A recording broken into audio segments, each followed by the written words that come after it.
TGL made its debut on Tuesday night, and I've got some thoughts about the ups and downs, pluses and minuses of this new hybrid league format. I'm Ryan Ballengee with Golf News Net. Thanks for checking out this video.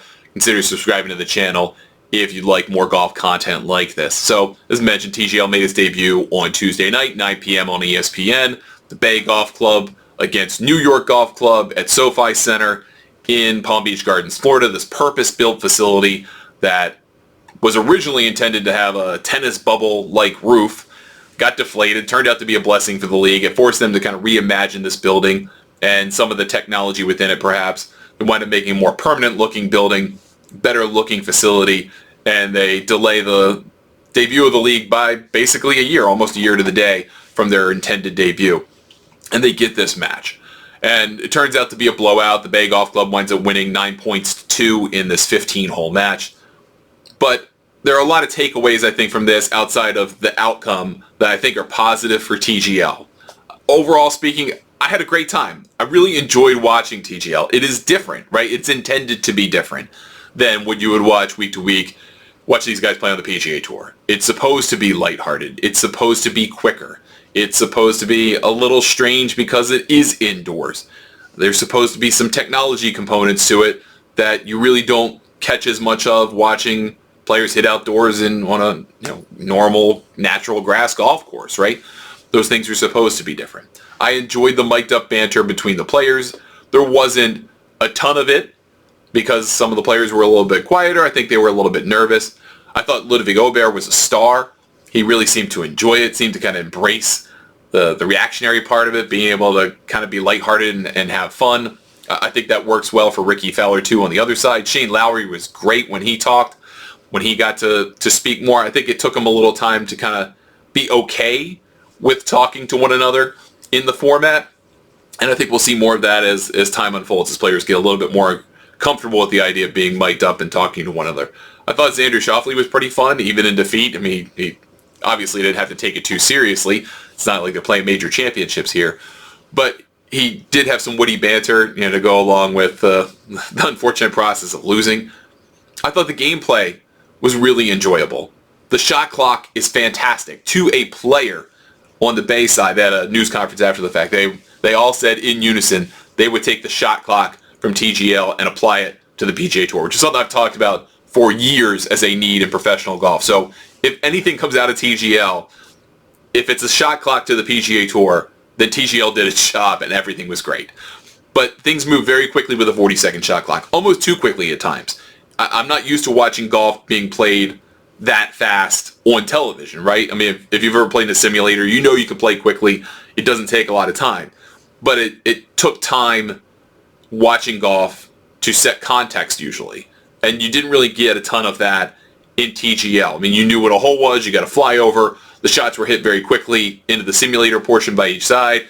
Then they went over to the green complex for chipping, sand shots, putting. And it just happened so quickly, especially in that triples alternate shot format, which I thought was the best of the two formats. And it happened so quickly, it felt like, oh, the hole's over. Like, what just happened here? There was no setup. There wasn't a whole lot of drama building. And I think that they can fix that pretty quickly. I like that it moved quickly. But I think they need more like a 60-second shot clock. Need a little bit more time on the shot clock just to kind of let things marinate a little bit. Let some suspense build up. Let the crowd in person recognize what's happened a little bit better. And that, I think, can improve it. You take away the introductions, those will eventually go away. That 10-15 minutes of setting the context and talking about the rules, those things will go away. Also need to get rid of the intermission. It's completely unnecessary. It's a waste of people's time.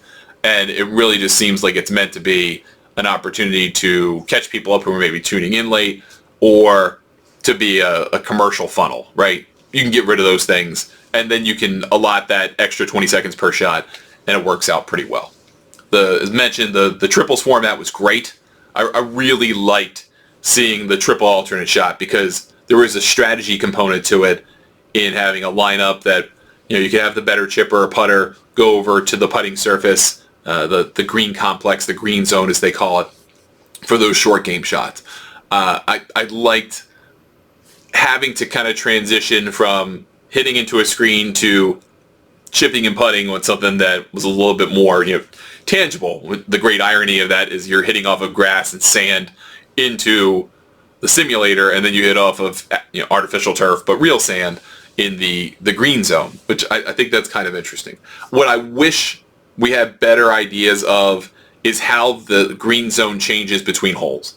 They didn't really show that too much. And part of the reason is because they're doing work behind the scenes to change the pins and kind of change the hole a little bit. They didn't really want to show that off. I think they should lean into that a whole lot. They should show you how it moves. They should show it moving in the corner of the screen. Like, here's what we're getting ready for in the next hole, and show that to people. And then also, they have these great visuals, where you put the ball in real time to kind of be exact relative to the simulator position. Well, you can use that to also show how the green moves. I would love to see a little topographic map of, hey, here's how the green's shaped, and then here's how it's different from the last hole. Here's how much it rotated compared to the last hole. I want to know that stuff because you might as well lean into the technology. It'll be really cool.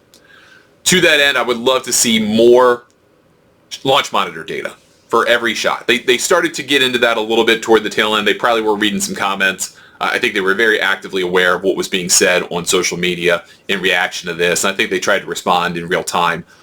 But I think getting more actual shot data on the screen would be helpful, help offer some context to what's happening. And you can give me an idea of how far the drive was hit, give me an idea of how much is left. I'd love to see the proximity to the hole put on the screen in real time, so I know, the Bay Club is 22 feet away and the New York team is 15 feet away. I want to know who's closer, who has an advantage, and see that visually on the screen. I'd also like to see what they do in PGA Tour telecasts now, where they have the tracer come in and the tracer shows what the ball is doing over an overhead view of the hole. You're not going to be able to use shot tracer to track the ball to the screen, which is going to be a drawback. But the upside of that is kind of the anticipation of once the ball hits the screen and it gets registered, where it actually went. There's a little trade-off there. But I think if you have the overhead view in real time, or just a little bit of a delay, you can see the ball moving, and that will help offer some additional context to what's happening at that moment. And you can use those screens to the left and the right of the big screen, right, where they're hitting into, to offer that. I think that's a better use of that space than what they're using it for currently. The hammer is really fun. I like the hammer a lot. I wish it were used more. Obviously, it being a blowout kind of made it harder to use. I'd love to see more back and forth of that. I'd like to see an actual hammer used. Make it. If this is going to be a gimmick, let's lean all the way into the gimmick. Like, give them a realish hammer that you throw and make it fun. Really lean into that a little bit. I'm looking forward to seeing more of that. It was really interesting to watch the players chip and putt, especially the short game stuff, because most players don't play short game shots off of AstroTurf, off of this turf that's meant to be as close to realistic as possible. There's going to be a difference in chipping and putting off of that surface compared to natural grass. But to see the shot that Matt Fitzpatrick hit on one of the holes where he used the backboard and then it came back down, that was really cool, and I think that revealed some of the possibilities that you could see in that short game area that are pretty cool. Really enjoyed that piece of it as well. I think there's some things that can change on the commentary side. One, let's get rid of DJ Khaled ever being a part of this ever again. We don't need 5 minutes of him and Marty Smith talking about how cool this is and how great it is and all that stuff. I don't want any of that anymore. He can be there, just don't put him on the camera. Same thing with just kind of interviews of people that don't matter, right? The whole point of this is to be immersive, to talk to the players, let them kind of lead the way, show their expertise, show their personality. So let's take out of it interviews with people that don't matter, right? And those things will probably start to go away. I think Matt Berry needs some kind of tweak as the play-by-play guy, the host. He needs either someone to work with him in terms of a player to kind of offer some context to some stuff, or just kind of scale him back a little bit. Let the players talk more. Don't have him prompt the players about what to say. Those conversations usually don't go well. The more natural stuff between the players as they're discussing shots, especially in the trios format, worked really well, and I liked that. I think the in-person experience will be improved. It sounds like from people who were there that the people watching in person didn't get much of an opportunity to hear what the players were saying.